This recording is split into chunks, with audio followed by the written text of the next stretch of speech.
ನೀನು ಹೇಗಿದ್ಯಾ? ಏನೂ ನೋವಾಗಿಲ್ಲ ತಾನೆ? ಏನಾಗಿಲ್ಲ. ಏನಾಗಿದ್ರು ನನ್ನವ್ರಿಗೋಸ್ಕರ, ನನ್ನ ಜನಗಳಿಗೋಸ್ಕರ ನಾನು ಕೆಲಸ ಮಾಡಲೇಬೇಕಿತ್ತು.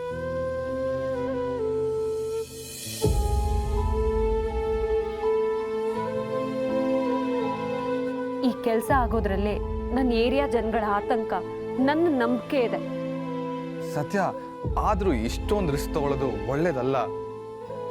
ಕೆಲವೊಂದು ಸಲ ಕೆಲವೊಂದನ್ನು ಪಡ್ಕೋಬೇಕು ಅಂದರೆ ಕೆಲವೊಂದನ್ನು ಸಾಬೀತು ಮಾಡಬೇಕು. ಅಂದರೆ ರಿಸ್ಕ್ ತಗೋಬೇಕು. ಸಾಬೀತಾ? ಏನನ್ನ?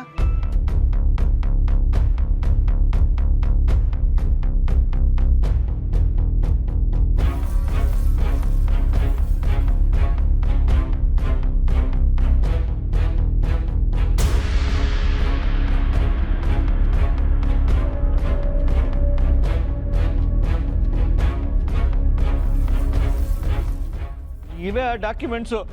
ಆದರೆ ಈಗಲೂ ಹೇಳ್ತಾ ಇದ್ದೀನಿ ಸತ್ಯ, ನೀನು ಇದ್ರಲ್ಲೆಲ್ಲ ತಲೆ ಹಾಕ್ಬೇಡ. ಇವೆಲ್ಲ ಹೊಸಿ ಡೇಂಜರ್ ಕೆಲಸ ಅನ್ಕೊಂಡೇನವಾ? ಇದರಿಂದ ನಾಳೆ ದಿನ ನನಗೆ ನಿನಗೆ ಇಬ್ಬರಿಗೂ ಆಪತ್ತು ತಪ್ಪಿದಲ್ಲ ಕಣಮ್ಮ.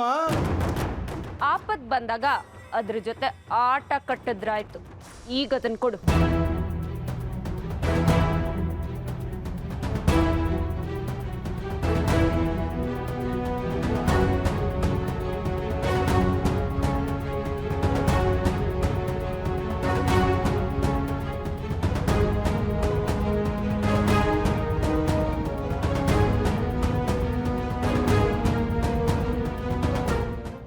ಸತ್ಯ, ತುಂಬಾ ದೊಡ್ಡ ತಪ್ಪು ಮಾಡ್ತಾ ಇದೀಯಾ. ಇದರಿಂದ ಯಾರವ್ರೆ, ಇದರಿಂದ ಏನ್ ಪರಿಣಾಮ ಆಗುತ್ತೆ ಅಂತ ನಿನ್ಗಿನ್ನೂ ಗೊತ್ತಿಲ್ಲ.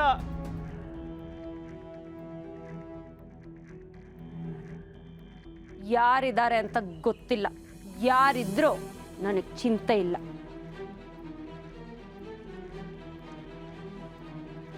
ಸತ್ಯ, ಈ ವಿಷಯ ಇಲ್ಲಿಗೆ ಮುಗಿಯಕ್ಕಿಲ್ಲ.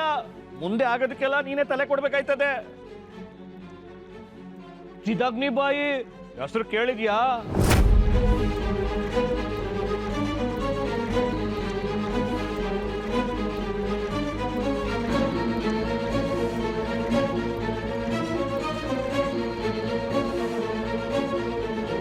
ಈ ವಿಷಯ ಅವ್ರಿಗೆ ಗೊತ್ತಾದ್ರೆ ನಿನ್ನ ಸುಮ್ಮನೆ ಬಿಡಕ್ಕಿಲ್ಲ. ನಾವು ರಾಕಿ ಬಾಯ್ ಫ್ಯಾನ್ಸ್.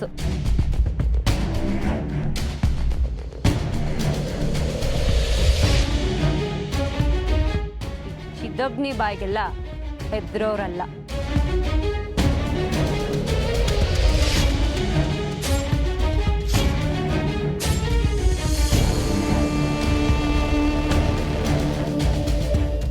ನಮ್ಮಪ್ಪ ನನ್ನನ್ನು ಬೆಳೆಸಿರೋದೇ ಹೀಗೆ. ಸತ್ಯ ತಪ್ಪು ಮಾಡಿಲ್ಲ ಅಂದಮೇಲೆ ಚಿದಗ್ನಿ ಬಾಯ್ಗಲ್ಲ, ಯಾರಿಗೂ ಹೆದ್ರಲ್ಲ.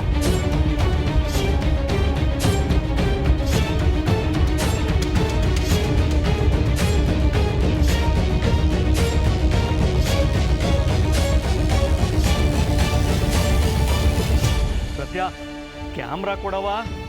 ನಾನ್ ಸತ್ಯ, ರಾಜಕಾರಣಿ ಅಲ್ಲ ಮಾತಕ್ ತಪ್ಪಕ್ಕೆ.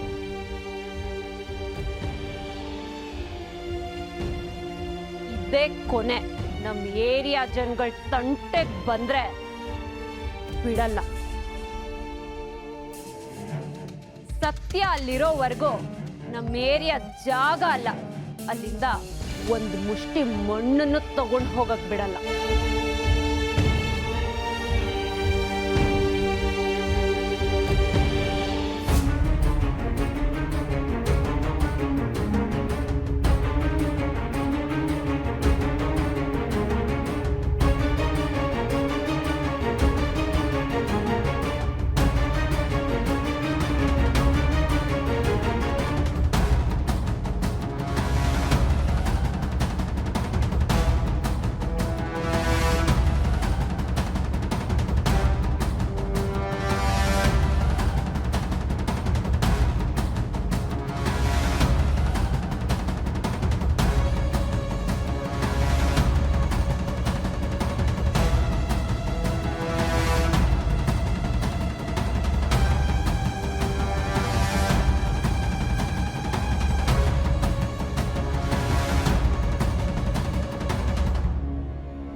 ಸತ್ಯ ಅಲ್ಲಿರೋವರೆಗೂ ನಮ್ಮ ಏರಿಯಾ ಜಾಗ ಅಲ್ಲ ಅಲ್ಲಿಂದ ಒಂದು ಮುಷ್ಟಿ ಮಣ್ಣನ್ನು ತಗೊಂಡು ಹೋಗಕ್ ಬಿಡಲ್ಲ.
ಗಮ್ಮತ್ತ ಇದೆಯಲ್ಲೋ.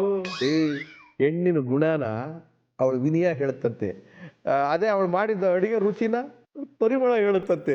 ಎರಡು ಎಕ್ಸಾಂಪಲ್ ಇಲ್ಲೇ ಸಿಕ್ಬಿಡ್ತಲ್ಲೋ. ಈಗ ನಿನ್ನ ನೋಡಿದ್ರಿಂದ ಕಣ್ಣಿಗೆ ಆನಂದ, ಈ ನನ್ನ ಮಗನ ನೋಡಿ ಮನಸ್ಸಿಗೆ ಖುಷಿ, ಇದು ತಗೊಳ್ಳೋದ್ರಿಂದ ತಲೆ ಕಿಕ್ಕು, ಇದು ತಿನ್ನೋದ್ರಿಂದ ನಾಲ್ಗೆ ಗಬ್ಬ. ದಿನ ಅಂದ್ರೆ ಹಿಂಗಿರ್ಬೇಕಪ್ಪ. ಇದು ರಾತ್ರಿಗೂ ಒಂದು ಒಳ್ಳೆ ಊಟ.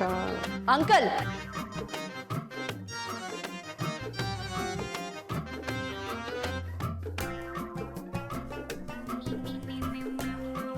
ದೊಡ್ಡಪ್ಪ, ದಿವ್ಯನ್ಗೆ ನಿಮ್ ಮೇಲೆ ಗೌರವ ಜಾಸ್ತಿ ಆಗಿ ಕಿರ್ಚಿದ್ದು. ಓ, ಗೌರವ ಜಾಸ್ತಿ ಆದ್ರೆ ಹಿಂಗ್ ಕಿರ್ಚ್ಬೇಕಾ? ಅದು ಹಾಗಲ್ಲ, ನೀವು ಜಾಸ್ತಿ ಕುಡಿತಿದ್ದೀರಲ್ಲ, ಅದಕ್ಕೆ ಪ್ರೀತಿಯಿಂದ ಕೋಪದಲ್ಲಿ ಕಿರ್ಚಿದ್ದು. ಏನೋ ಹೇಳ್ತಾ ಇದೀಯಾ ಪ್ರೀತಿಯಿಂದ ಕೋಪದಲ್ಲಿ? ಅಂಕಲ್, ನನಗೆ ಟೈಮ್ ಆಯ್ತು, ನಾನು ಮನೆಗೆ ಹೋಗ್ಬೇಕು. ಮನೇಲಿ ಯಾರಿಗೂ ಹೇಳಿ ಬಂದಿಲ್ಲ, ಅವ್ರು ನನಗೋಸ್ಕರ ವೆಯ್ಟ್ ಮಾಡ್ತಿರ್ತಾರೆ. ಅಲ್ಲಪ್ಪ, ಇರೋದು ಇಬ್ಬರೇ ಅಲ್ವಾ? ಯಾರಿದ್ದಾರೆ ಹೇಳಿ ಬರೋಕ್ಕೆ?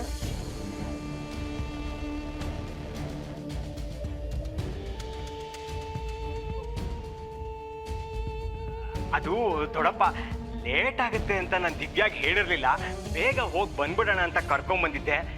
ದಿವ್ಯಾ ಅವ್ರ ಮನೆಗೆ ಹೋಗ್ಬೇಕಂತೆ, ಅದಕ್ಕೆ ನಾವು ಹೊರಡ್ಬೇಕು. ಆರತಿ ಮಾಡಿ ಬರ್ತಾಳೆ